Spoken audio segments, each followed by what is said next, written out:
Hi friends, welcome back to Widget Master. Deadpool 3 Marvel cinematic യൂണിവേഴ്സിലെ ഈ വർഷത്തെ ഏക സിനിമയാണ് ഡെഡ്പൂൾ 3. ഇപ്പോൾ ഡെഡ്പൂൾ 3യുമായി ബന്ധപ്പെട്ട് ധാരാളം അപ്ഡേറ്റുകളും വാർത്തകളും ലീക്ക്ഡ് പിക്സെല്ലാം നമ്മുടെ മുന്നിലേക്ക് വരുന്നുണ്ട്. ഇത് മാത്രമല്ലാതെ ഡെഡ്പൂൾ 3 കൂടാതെ ഇപ്പോൾ ഏറ്റവും കൂടുതൽ ട്രെൻഡിങ് ആയിരിക്കുന്ന മറ്റൊരു പ്രോജക്റ്റ് എന്ന് പറയുന്നത് ഡെയർ ഡബിൾ ബോർൺ അഗെയിൻ തന്നെയാണ്. അതിൻ്റെ ധാരാളം പിക്സും ഇപ്പോൾ നമ്മുടെ മുന്നിലേക്ക് വരുന്നുണ്ട്. എന്തൊക്കെ നേരം ഇവയെല്ലാം പരസ്പരം കൂട്ടിമുട്ടിക്കുന്നത് മാർവൽ മറ്റൊരു തലത്തിലേക്ക് പോകുന്നു എന്നുള്ളത് തന്നെയാണ്.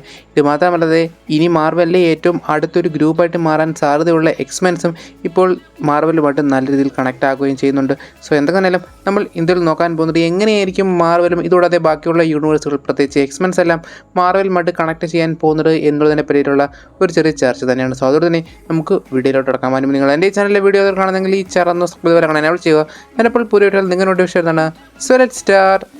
എക്സ്മെൻ മാർവൽ സിനിമാറ്റിക് യൂണിവേഴ്സിൽ ഇതുവരെ എക്സ്മെൻസ് വന്നിട്ടില്ല. എന്നാൽ പോലും എക്സ്മെൻസിനെ പറ്റി മാർവൽ ആരാധകർക്ക് നല്ലതുപോലെ അറിയാൻ സാധിക്കുന്നു.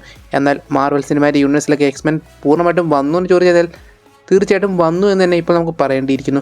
കാരണം ദ മാർവൽസ് എന്ന സിനിമയുടെ പോസ്റ്റ് ക്രെഡിറ്റ് സീനിലൂടെ നമുക്ക് അത്തരത്തിലുള്ള ഒരു കൺഫർമേഷൻ കൃത്യമായിട്ടും മാർവലിൻ്റെ പക്കത്ത് നിന്ന് ലഭിച്ചിട്ടുണ്ട്. ഇത് മാത്രമല്ലാതെ കൂടുതലും എക്സ്മെനുമായിട്ട് നമ്മൾ കണക്ട് ചെയ്യുന്നത് എപ്പോഴും മിസ് മാർവൽ എന്ന കഥാപാത്രമായിട്ട് തന്നെയാണ്. ഇതിന് മുന്നോടിയായിട്ട് അഥവാ ദ മിസ് മാർവൽ എന്ന സീരീസിലൂടെ നമ്മൾ ആദ്യമായിട്ട് എക്സ്മെനെ ഡയറക്റ്റ് ആയിട്ട് ഒരു റെഫറൻസ് കേട്ടു. കാരണം മിസ് മാർവലിൻ്റെ ഉള്ളിൽ ഒരു എക്സ് ജീൻ ഉണ്ട് എന്ന രീതിയിൽ ആരംഭിച്ചത്. എന്നാൽ പിന്നീട് ദ മാർവൽസ് എന്ന സിനിമയുടെ പോസ്റ്റ് ക്രെഡിറ്റ് സീനിലൂടെ പ്രോപ്പറായിട്ട് എക്സ്മെൻസിനെയും മാർവൽ സിനിമാറ്റിക് യൂണിവേഴ്സിലേക്ക് അവർ കൊണ്ടുവരികയും ചെയ്തു. അതോടെ തന്നെ അടുത്ത ചോദ്യം, എങ്ങനെയായിരിക്കും ഈ എക്സ്മെൻസ് എന്ന കഥാപാത്രങ്ങൾ മാർവൽ സിനിമാറ്റിക് യൂണിവേഴ്സിലേക്ക് വരാൻ പോകുന്നത് എന്നുള്ളത് തന്നെയാണ്. കാരണം ഓൾറെഡി നമുക്ക് അറിയുന്ന കാര്യമാണ് എക്സ്മെൻസ് എന്ന് പറയുന്ന ആ ഒരു ഗ്രൂപ്പ് ഓഫ് പീപ്പിളിൻ്റെ ടൈം ലൈനിനെ പറ്റി. ഇപ്പോൾ മാർവൽ ബാക്കിയുള്ള എല്ലാത്തിനെയും ക്യാനണാക്കി മാറ്റാനുള്ള ശ്രമത്തിൽ തന്നെയാണ്. അഥവാ നേരത്തെ ഫോക്സ് യൂണിവേഴ്സിൽ നമ്മൾ ഏതൊക്കെ കഥാപാത്രങ്ങളെ കണ്ടോ അവയെല്ലാം തന്നെ മാർവൽ സിനിമാറ്റിക് യൂണിവേഴ്സിൻ്റെ പാർട്ടാക്കാനുള്ള ശ്രമത്തിൽ തന്നെയാണ് മാർവൽ മറ്റൊരു ടൈം ലൈൻ അല്ലെങ്കിൽ ഒരു മൾട്ടിവേഴ്സിനെ പ്രോപ്പറായിട്ട് യൂസ് ചെയ്തുകൊണ്ട് തന്നെ. അതോടെ തന്നെ ആ കഥാപാത്രങ്ങളുടെ ഫ്ലാഷ് ബാക്കോ അല്ലെങ്കിൽ ആ കഥാപാത്രങ്ങളുടെ ഹിസ്റ്ററിയോ മാർവലിൽ ഇനി പ്രത്യേകിച്ച് കാണിക്കേണ്ട ആവശ്യമില്ല. നമ്മൾ ഓൾറെഡി അത് കണ്ടിട്ടുള്ളതാണ്. അതോടെ തന്നെ ഇതേ അവസരത്തിൽ തന്നെയാണ് ഇപ്പോൾ ഇതിന് പ്രസക്തി ഏറുന്നത്. എങ്ങനെയായിരിക്കും എക്സ്മെൻസ് മാർവൽ സിനിമാറ്റിക് യൂണിവേഴ്സിലേക്ക് ഫിറ്റ് ചെയ്യാൻ പോകുന്നത് എന്നുള്ളതിനെ പറ്റി തന്നെ ഇപ്പോൾ ഏറെക്കുറെ നമുക്ക് പറയാൻ സാധിക്കുന്ന ഒരു തിയറി പ്രകാരം എക്സ്മെൻ ഡേയ്സ് ഓഫ് ഫ്യൂച്ചർ പാസ്റ്റിൻ്റെ അവസാന ഭാഗത്ത് എന്താണോ സംഭവിച്ചത് അതിന് തുടർന്നായിരിക്കും മാർവൽ സിനിമാറ്റിക് യൂണിവേഴ്സിൽ അവർ കഥകൾ കൊണ്ടുപോകാൻ പോകുന്നത്. പറയാൻ കാരണം എക്സ്മെൻസ് എല്ലാം പ്രോപ്പറായിട്ടും അവസാനിച്ച ഒരു ഗ്രൂപ്പ് ഓഫ് പീപ്പിൾ തന്നെയാണ്.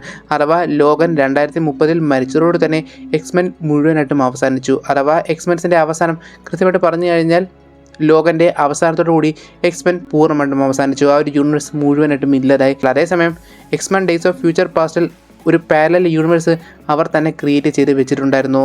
എക്സ്മെൻ ഡേയ്സ് ഓഫ് ഫ്യൂച്ചർ പാസ്റ്റിൻ്റെ ഏറ്റവും അവസാന ഭാഗത്ത് നമ്മൾ കാണുകയും ചെയ്തു.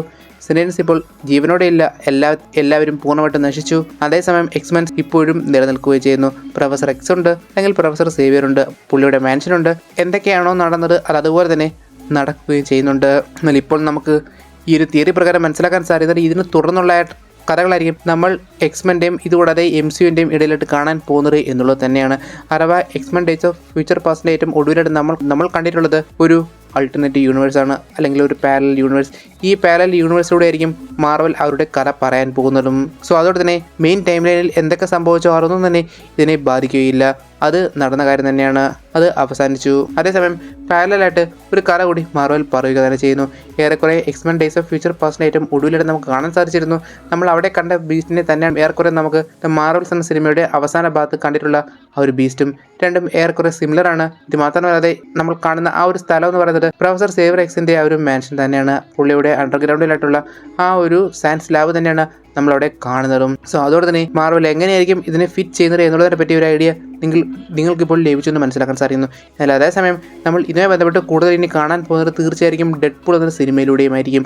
തീർച്ചയായിട്ടും ഡെഡ്പൂൾ എന്ന സിനിമയുടെ അല്ലെങ്കിൽ ഡെഡ്പൂൾ 3 എന്ന സിനിമയായിരിക്കും തീർച്ചയായിട്ടും പ്രോപ്പറായിട്ടും എക്സ്മെൻസിനെയും ഇതുകൂടാതെ മാർവലിനെയും പരസ്പരം കണക്ട് ചെയ്യാൻ പോകുന്ന സിനിമ. പൂർണ്ണമായിട്ടും എക്സ്മെൻ യൂണിവേഴ്സിലെ ഒരു കഥാപാത്രമാണ് ഡെഡ്പൂൾ ഇതുവരെ. എന്നാൽ ഇനി അങ്ങോട്ട് നമ്മൾ കാണാൻ പോകുന്നത് എങ്ങനെ ഈ ഡെഡ്പൂളും ഇതുകൂടാതെ ലോകനും മാർവൽ സിനിമാറ്റിക് യൂണിവേഴ്സിലേക്ക് ഫിറ്റാകാൻ പോകുന്നു എന്നുള്ളത് തന്നെയാണ്. ഏറെക്കുറെ മനസ്സിലാക്കാൻ സാധിക്കുന്നു. ഈ ഒരു തിയറി പ്രകാരം തന്നെയായിരിക്കും മാർവൽ അവരുടെ കഥകൾ മുന്നോട്ട് കൊണ്ടുപോകാൻ പോകുന്നത്. അങ്ങനെയാണെങ്കിൽ മാർവലിൻ്റെയും എക്സ്മെൻസിൻ്റെയും ഇടയിലുള്ള പ്രധാനപ്പെട്ട ഒരു കണ്ണി തന്നെയായിരിക്കും തീർച്ചയായിട്ടും കമല ഖാൻ. ഇതൊരു പാരലൽ യൂണിവേഴ്സാണ്. അവിടെ നമുക്ക് അവിടെ അഥവാ മാർവൽസിൻ്റെ അവസാന ഭാഗത്ത് ബൈനറിയും കാണാൻ സാധിച്ചിരുന്നു.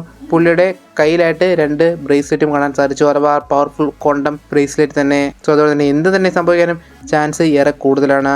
തീർച്ചയായിട്ടും കാത്തിരിക്കാം മാർവൽ സിനിമാറ്റിക് യൂണിവേഴ്സ് എങ്ങനെയായിരിക്കും ഇതിനെല്ലാം മുൻപോട്ട് കൊണ്ടുപോകാൻ പോകുന്നത് എന്നുള്ളതിനെ പറ്റി തന്നെ. ഇത് മാത്രമല്ലാതെ കാങ് ദ കോൺഗറിനെ പൂർണ്ണമായിട്ടും ഒഴിവാക്കിക്കൊണ്ട് വിക്ടർ വാൻ ഡൂമിനെ അഥവാ ഡോക്ടർ ഡൂമിനെ മാർവൽ ഒരു പ്രധാനപ്പെട്ട വില്ലനാക്കി മാറ്റാനുള്ള ശ്രമം നടന്നു എന്നും നമുക്കിപ്പോൾ മനസ്സിലാക്കാൻ സാധിക്കുന്നു. അങ്ങനെയാണെങ്കിൽ പാരലായിട്ട് ഒരേ സമയം മാർവൽ എക്സ്മെൻസിൻ്റെയും അതേപോലെ MCUവിൻ്റെയും കഥ പറയും. ഓൾറെഡി ഈ സിനിമയുടെ തന്നെ മിഡ്കഴ്സിലൂടെ നമ്മൾ കാണുന്നത് യങ് അവഞ്ചേഴ്സിൻ്റെ ബിൽഡപ്പ് അല്ലെങ്കിൽ യങ് അവഞ്ചേഴ്സിൻ്റെ ആ ഒരു തുടക്കം തന്നെയാണ്. സോ അതോടെ തന്നെ ഒരേ സമയം എക്സ്മെൻ യൂണിവേഴ്സിൻ്റെ കഥയും മാർവൽ പറയും, അതേപോലെ തന്നെ മാർവൽ സിനിമാറ്റിക് യൂണിവേഴ്സിലെ മെയിൻ കഥാപാത്രങ്ങളുടെ കഥയും പറയും. തീർച്ചയായിട്ടും ഇവർ പരസ്പരം കൂട്ടിമുട്ടാൻ പോകുന്ന ഒരു ഏരിയ തന്നെയായിരിക്കും സീക്രട്ട് വാർസ്. തീർച്ചയായിട്ടും കണ്ടറിയാം എന്തായിരിക്കും മാർവൽ സിനിമാറ്റിക് യൂണിവേഴ്സിൽ നടക്കാൻ പോകുന്നത് എന്നുള്ളതിനെ പറ്റി തന്നെ. സോ അതുകൊണ്ട് ഇഷ്ടപ്പെട്ടാൽ തീർച്ചയായും നിങ്ങൾ ലൈക്ക് ചെയ്യുക. അതുപോലെ തന്നെ ഒപ്പം നിർദ്ദേശങ്ങളും ഇവിടെ കമന്റ് ബോക്സിൽ പെടുത്താം. നിങ്ങൾക്ക് നിങ്ങളുടെ ഫാൻ തിരിച്ചും പ്ലോട്ട്സ് കമന്റ് ബോക്സിൽ പെടുത്താം. ഇനി ഒരു എപ്പിസോഡ് നമുക്ക് ഡീറ്റെയിൽ ക്ലിയർ ആയിട്ട് ബ്രേക്ക് ഡൗൺ ചെയ്യുന്ന പ്രതീക്ഷയോടെ എൻ്റെ ഒരു അമൽ യു വാച്ചിങ് വിഡ്ജറ്റ് മാസ്റ്റർ.